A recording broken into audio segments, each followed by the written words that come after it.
Hi, everyone, and thank you for being with us today on this week's episode of Lessons, where we talk about all things mental health.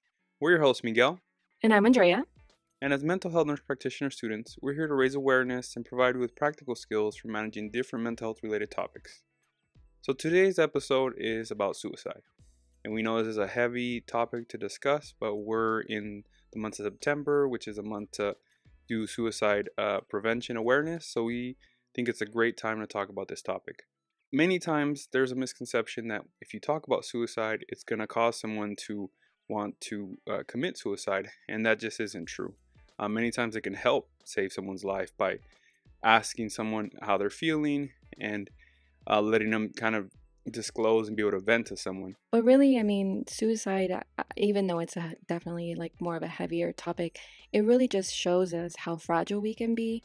And in a way that allows us to see that we're imperfect, right? That we're going to experience things good and bad in our lives and many things out of our control. And in some cases, it'll be a compounded effect of multiple things, right? But it helps remind us as a society that we need to have compassion towards ourselves and compassion for each other, right?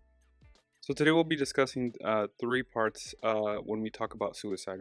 We'll be discussing common warning signs about suicide, what to do if you have suicide ideation yourself or someone you know, and how to prevent suicide in others.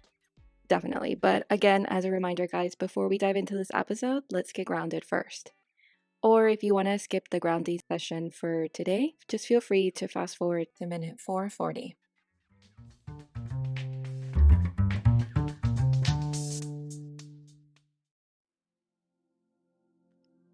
So today's technique will be a self-compassion meditation to help us practice being kind to ourselves just as we are to other people. First, let's take a few deep breaths. Inhale through your nose and exhale through your mouth. Inhale and exhale. Inhale and exhale.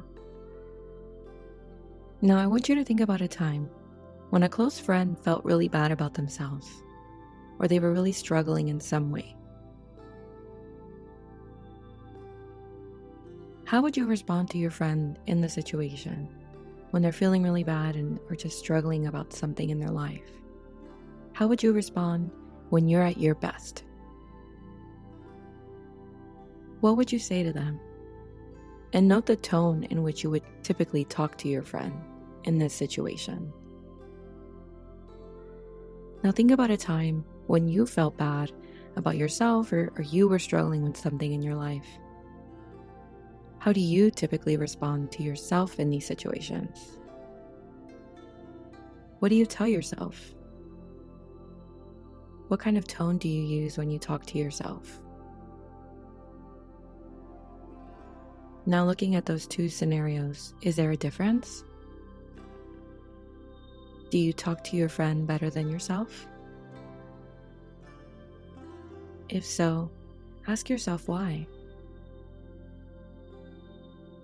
What are some things or fears that come into play that lead you to treat yourself and others differently? How do you think things might change if you had responded to yourself in the same way that you would respond to a friend? Try to treat yourself like a friend.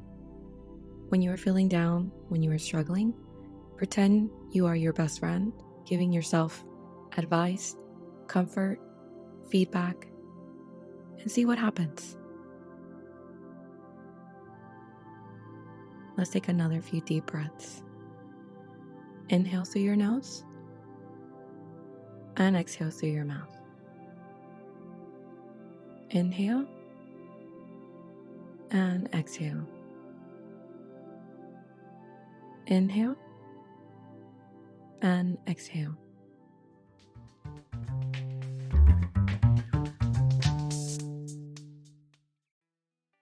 Welcome back, guys. Now that we're grounded, let's talk about our topic today, which is suicide.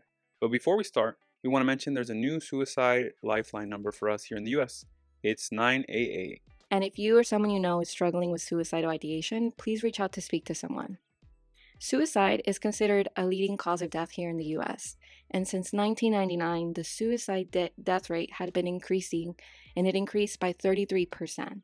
However, recently there has been, thankfully, a little bit of a drop in those percentages, and we think that it has a lot to do with the prevention and a lot of the suicide awareness campaigns that are kind of more at the forefront and more mainstream. Unfortunately, though, for adolescents, that rate hasn't necessarily been the case. Their suicide rate has actually increased since the pandemic started, so since 2020. But overall, suicide affects all races and cultures, regardless of even economical background. So, um, when people are feeling suicidal, it's really not an issue with that they're not happy enough or there's some character flaw that runs in their family. Um, it's really something very serious internally. And this is, I'm glad you point that out. Sorry, I'm glad you point that out because I think it's especially with like social media, like or even kind of this whole trend of like be positive and think optimistic. Like we think that there's something wrong with being sad or being anxious or being kind of under the weather, right? And wanting some more alone time.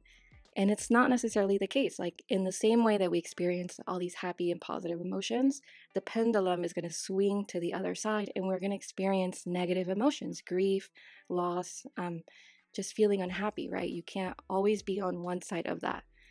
And I think when we see that in somebody else, it's kind of like we're deterred by it. We're like, oh no, that person is not positive. That person, they're just a very unhappy person, right? And we dismiss it. And there may be something very serious going on internally, like you mentioned. yeah, and I think we mentioned this in the beginning kind of episodes is mental health is just on a spectrum. So on one end you have great mental health, which is what we're all trying to achieve.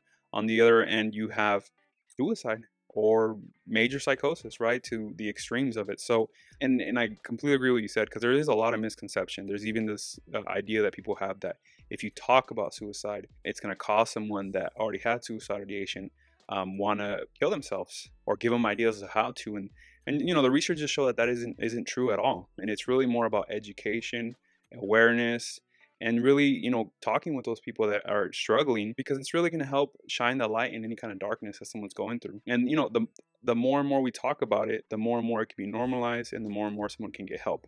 I completely agree with that. I think as a society, we're failing to normalize having conversations around this topic. It's uncomfortable, right? A lot of us don't know how to approach it, or there's even the misconception that, well, I'm not a mental health professional, I shouldn't be asking those questions. And so this is why it's definitely important. And there are key warning signs that I feel like everybody should know. Yeah, so let's talk a little bit about those warning signs. So, one warning sign is withdrawal. Someone that was very involved in talking to other people, doing certain things, and they just kind of step back. That could be a warning sign. Also, just changing character. Someone that was maybe very responsible, very punctual, and now they're just kind of the opposite. Also, the someone that never drank or never did anything, now they start drinking or they start kind of doing risky behavior. That's another warning sign. Also, just someone that you start talking to and there's just a lot of feelings of hopelessness or that they're trapped, and before they used to be very positive, very upbeat. That's another warning sign. And then you have a conversation with someone and they start expressing that there's no purpose in life. I mean, that's a trigger 100% there, that there's some underlying issue going on. One that seems kind of weird, but also there's people that before suicide happens, they start giving important things away that they possess, stuff that's really important, like a family heirloom or and it's something that they really cherish. I mean, if someone starts giving stuff away like that, that we can consider that to not be like a normal thing that someone would do. Another one is saying goodbye to friends or family. There's people that have it so planned out that the days before they start, saying, "Oh, thanks for helping me," or "Thanks for this or that," and it kind of maybe not come across as it being a warning sign, but it's really a warning sign a few days before someone commits suicide. And then just talking about being burdened to others, like saying, "Hey, I'm so sorry that I have to always ask you for help. I'm just a burden." That's another warning sign that someone can watch out for. And yeah, I think it's very important to just be aware of them. It doesn't necessarily mean that someone that's having suicidal ideation or suicidal thoughts will have exactly all of these warning signs, but just any overall change in like their overall behavior, their character, should just prompt someone to just start asking questions like, how are you feeling? Are you thinking of hurting yourself? Things like that, right? But we definitely wanted to make this episode to just really normalize those conversations because I remember like even just starting in the mental health field several years ago, it felt so uncomfortable, even though obviously we're trained and we're taught that this is part of your mental status examination and you should ask these questions. It felt uncomfortable coming from having no experience in the mental health field to now I have to dive in so deeply into potentially scary thoughts that someone might be having, right? Like it's always that, how am I going to address this, right? But that's why we need to try and normalize this more and just make it more mainstream and easy to talk about, because it's never easy to understand why someone attempts suicide. It usually involves a lot of emotional and sometimes physical pain. And the reasons can be very varied and complex, but there are key factors that can contribute to someone thinking that they don't want to live anymore, they're just having suicidal ideation. And some of these key factors can be things like a mental health diagnosis, just like you mentioned before, feeling very hopeless. Substance abuse can be a contributing factor too, chronic pain, or just a chronic or terminal disease sometimes. And then, of course, social isolation. And something to add too that it kind of just pushes my buttons sometimes is our verbiage around this topic needs to be changed too. And I think I caught us a few times using the wrong one just because it's so ingrained, but we really shouldn't be talking about suicide as, successful or unsuccessful, or how some people say, oh, they had an unsuccessful attempt or a failed suicide attempt, because that can imply that dying by suicide is a successful thing, right? And that's not. It's a very sad situation for someone to experience that.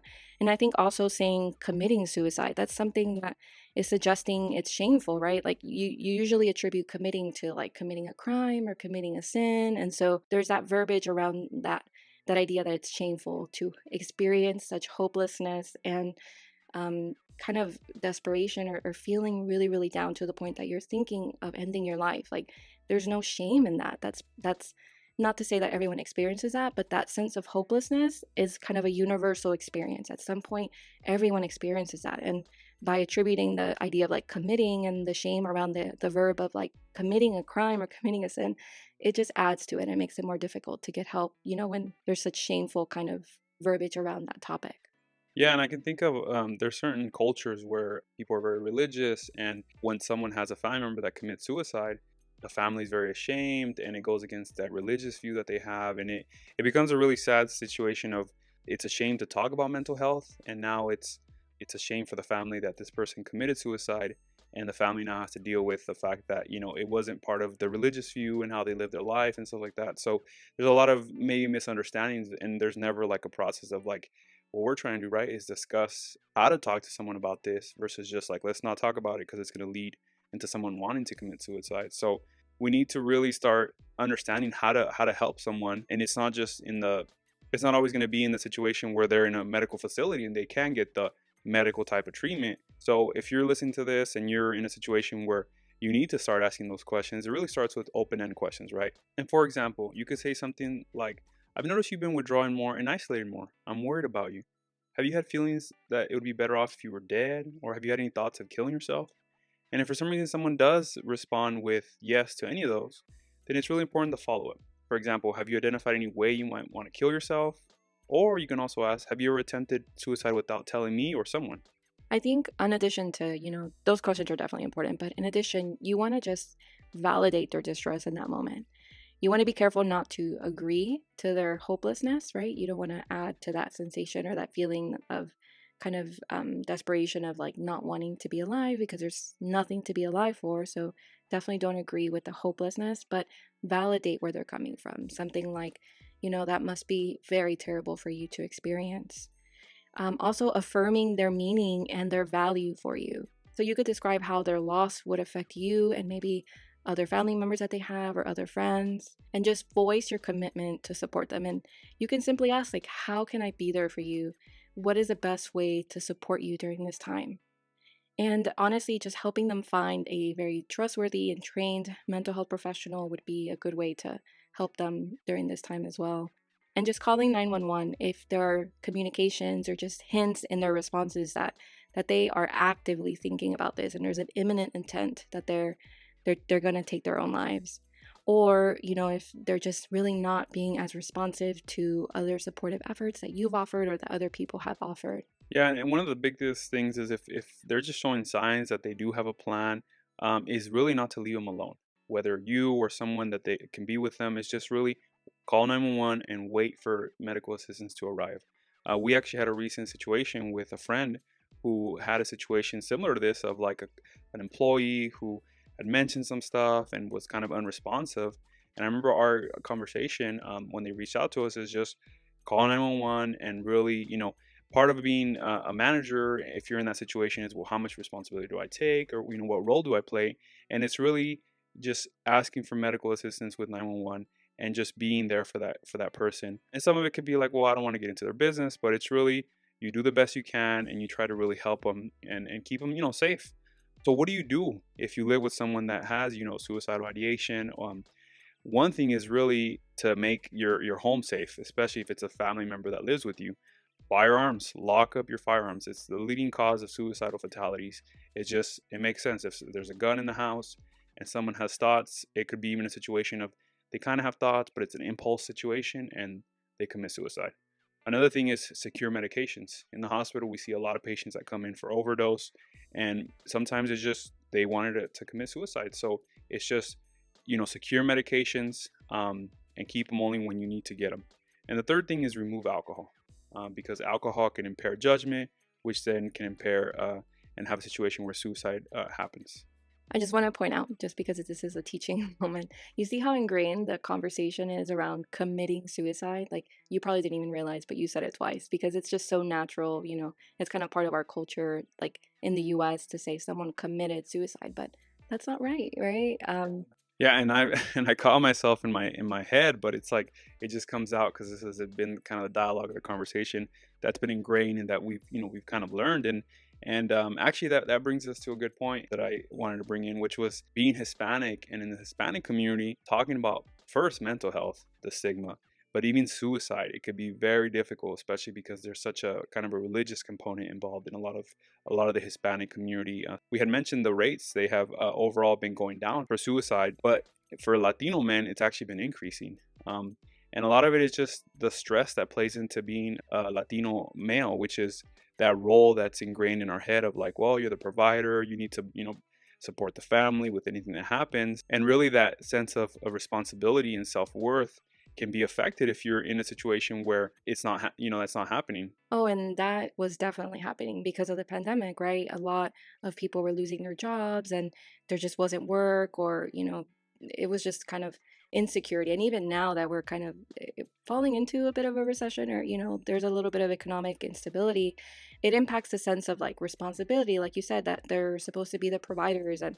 that's their sense of self-worth, right? Taking care of their families. And so, when you have all this instability and you're in this culture where, you're not going to be showing emotion and you're not going to be expressing how you feel and how stressed out you are, it can lead, to the use of alcohol or drugs, which can make suicidal thoughts just much, much more terrifying and much more not realistic, but it can lead to someone taking them a little more serious, the suicidal ideation that they're experiencing. Yeah, and I mean, I have an example of an uncle who died by suicide, and a lot of it was literally the stuff we're talking about. He was not in the role of being the breadwinner; the wife was, and then it just came into the role of like he developed depression, and then developed a coping skill of just drinking alcohol and just drinking a lot. And then one day the family got home, and then he had committed suicide. So it was a situation where he's Latino, he's having issues with the role of like I'm not the breadwinner in the family, my wife is the one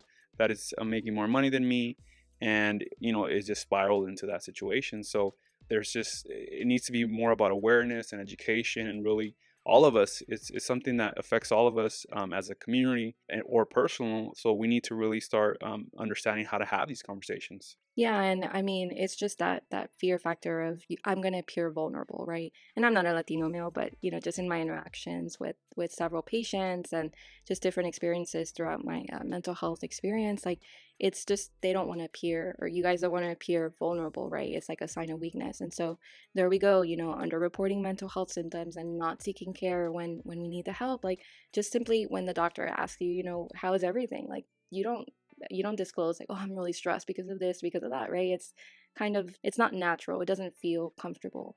And so we definitely need to change that, and not just for Latino men, but I feel like men in general, right? Men in general, regardless of race and cultural background. But there are protective factors too that in the Hispanic culture and then other cultures as well that can really help kind of prevent suicide. And one of them, as and it's no surprise, right, is just having a strong family connection because it implies, if you have strong connections with your family, they're more likely to be supportive when you're having difficult times and can help relieve some of the burden emotionally that you might be feeling when you're stressed out or when you have too much on your plate. Other things like strong community relationships. And on the flip, I know, sometimes being very religious kind of covers the problem of suicide because then we don't talk about it. There's shame if we have a family member that died by suicide. But the faith can also be a strong protective factor because the belief that it isn't morally right to take your own life, right? So in those cases, it would be really helpful, if someone had strong religious ties to their faith. So what do you think? What would be, in your opinion, just the best way that we, like as a society or just individually, how can we prevent suicide? What are your thoughts about that? I mean, I think it comes down to anything in life is just communication. It's really first starting out with getting the education, like we're trying to do when we talk about it today. Is just what are some signs you look out for? What do you do? And then also just having those action moments where if you suspect someone is struggling and you suspect it could get to that level, then you taking that hard step of asking some of these open-ended questions of like, how are you feeling, and kind of really start digging more and more just to see where they're at, and if they need help, then helping them, because it's just, if we educate and create awareness, how many more lives haven't been lost that could have been saved by just more education and more awareness that someone just starts taking some action. We put together some resources to ask your loved ones about suicidal thoughts. They can be found on our website joinduallessons.com under the podcast tab, or follow the link in the description of this episode. We hope you've found this episode helpful, but I know it's a hard topic to hear. But it's also important for you to note that we talked about today may or may not relate to you or your circumstance. You're the only person that can decide what's the best approach to your mental well-being. So we encourage you to take some time to reflect on this topic some more, practice being self-aware, and seek professional help when appropriate.